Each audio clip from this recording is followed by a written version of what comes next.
Pag nag 20 seconds na yan, i-ready mo na. Kasi tatawid lang tayo, magko-cross lang tayo. Ayan, tapak sa brake, lagay sa drive, handbrake release. Pero wag mo nang bibitawan yung brake pedal. Bibitawan mo yan kapag nag-green na.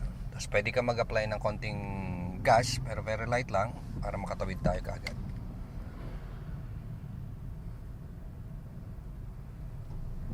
Okay, green na yan. Release ka ng brake, gas, accelerate, tawid. Pero tingin pa rin kaliwat kanan para sigurado tayo. Okay, accelerate. Alright, balik sa lane natin. Slow down ka ng konti, may nag-counterflow. Ayan na, counterflow na po tawag dyan kasi malayo pa yung lilikuan niya, nakapwesto na siya, that's counterflow.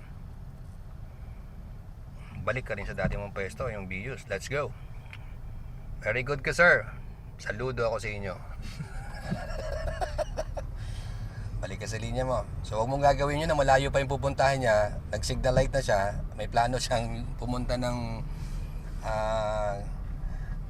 kaliwa. Tama, pakaliwa siya sa posisyon niya. Malayo pa lang, pumwesto na sa gitna. Counterflow na rin po yun. Bawal. Bawal. Kanan ko, iwasan mo, nabara yan. Okay, slow down. School zone. Marami tayong kasama dito. School zone ito ng mga bata. May Montessori dito eh. Tandaan, right side ang laging iingatan. Makikiagi po.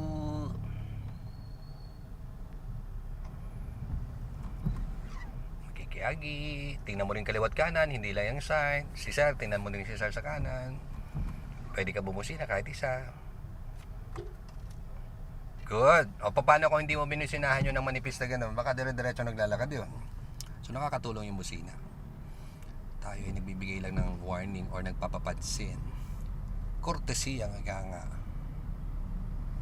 Okay, straight ulit to the young dang.